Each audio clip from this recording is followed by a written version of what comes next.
Yes, friend, ako'y nagbabalik, DJ B-Boy Bibo, para sa ating tuloy-tuloy na BB Time tungkol sa usaping Maybe This Time. Sabi nga sa kanta, Maybe This Time. Kumanta siya talaga. Oo. Hindi. Sabi na lang sa kasabihan yan para hindi tayo kakanta.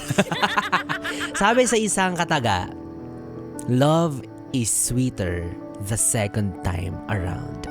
Mas masarap daw ang pag-ibig sa ikalawang pagkakataon. Paano naman yung mga hindi nagbibigay ng second chance, o diba? So, hindi nila mararanasan yung mas matamis, mas sweet na pagmamahal. Di ko alam, depende. Yung iba kasi dyan sadyang hindi lang marupok, diba? Hindi lang nagpapadala sa mabubulaklak na salita ng naging ex nila, kaya hindi na sila nagkakabalikan pa, diba? Kaya itong usapan natin ngayong gabi ay mga yes friend tungkol sa mga magjowa or mga magpartner na minsang naghiwalay, no? Unfortunately, nagkaroon ng hindi inaasahang problema. Ano ba? Hindi inaasahang rason kung bakit kinakailangang pansamantalang tapusin ang relasyon. At eto, binibigyan ng panibagong pagkakataon ang isa't isa. Baka nga naman this time, okay na talaga. Baka nga naman this time, silang dalawa talaga. Ay, hindi kayo sure.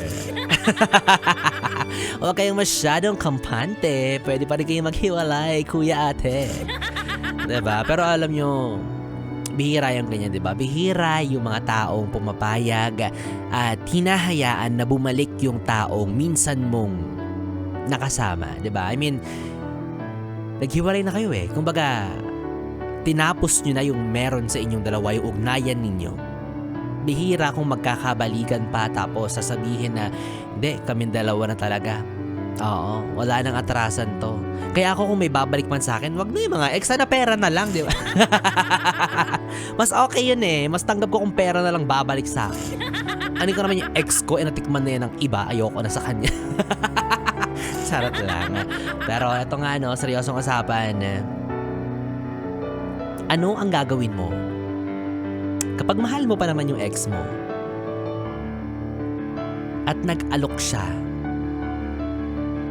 na bumalik sa'yo? Edi ano pa nga ba, diba? Edi give it another shot. Why not? Diba?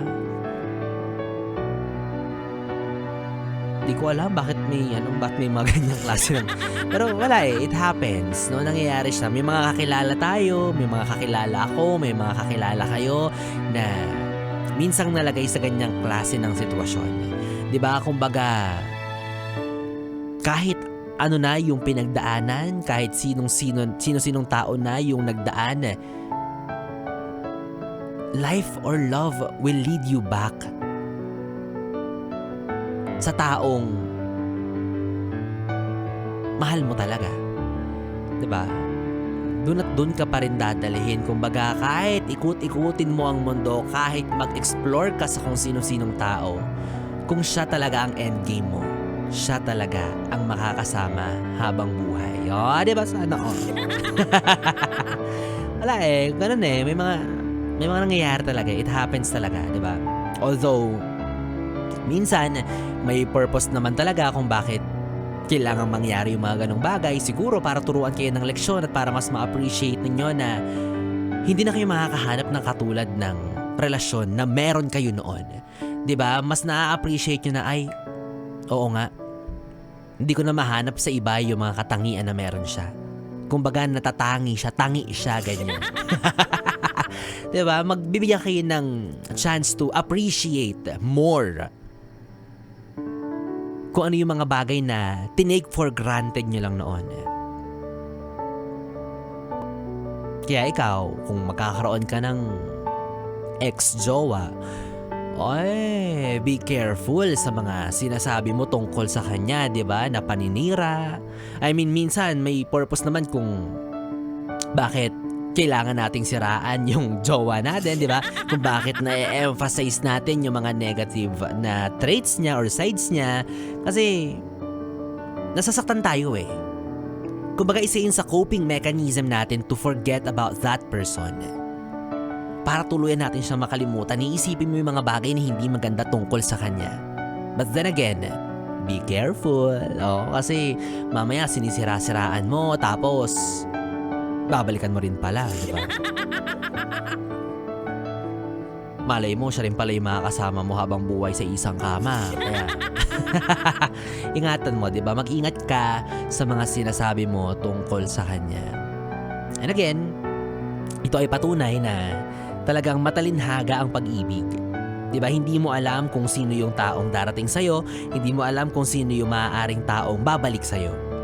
Kaya again, it's okay to be open, 'di ba? Maging bukas ka sa posibilidad na maaaring magkabalikan pa kayo ng ex mo. Hayaan mo yung sinasabi ng ibang tao, ano ba naman 'yan? Kain suka naman 'to. Hayaan mo kung yun yung nararamdaman mo at yun yung totoo. At feeling mo may pag-asa pa talaga kayo, why not? 'Di ba? So ang bottom line ng ating usapan, feel free to love. Diba? Huwag mong limitahan ang sarili mong umibig at magmahal ng isang tao dahil lang sa sinasabi ng mga nasa paligid mo. Especially kapag alam mo naman na walang masama sa klase ng pagmamahalan na meron kayo. Diba? Feel free to love. Again, walang masama kung magbibigay ka ng second chance kasi baka naman talagang nagbago na kayo, mas nasa better version na kayo ng mga sarili ninyo, mas naging mature na yung pananaw ninyo pagdating sa salitang pag-ibig or sa konsepto ng pagmamahal. Hindi natin alam. Sa mga pagkakataon or sa mga oras na naghiwalay kayo, marami ang posibleng nagbago. Marami ang mga bagay na natutunan kayo. Kaya, again, kung pwede naman, kung pwede pa at pwede na, bakit hindi nyo ulit subukan? Ikaw alam ko iniisip mo sa mga oras na to. Oo, gusto mong i-chat yung ex mo, wag na, di ba? Kasi yung ex mo na yan, may jowa ng iba. Iba naman yan. Oo, ibang kaso yan, be. Ang sinasabi ko, ang pinag-uusapan natin sa gabing ito ay yung mga taong minsang pinagtagpo, pinaglayo, pero sila pa rin pala ang magiging magkasama hanggang sa dulo. Kumbaga, malaya pa sila, di ba? Walang sagabal, walang problema, walang ibang maapakan, walang ibang masasaktan. Purong pagmamahalan at balikan lang yan. Diba? Masarap kaya yan. Ay nako, chat ko nga yung ex ko. Charot. Well, anyways mga yes friend, 3 oras na baby time po ang ating pinagsamahan. Nakapiling nyo ang bibi nyo sa radyo. Ako po si DJ B-Boy.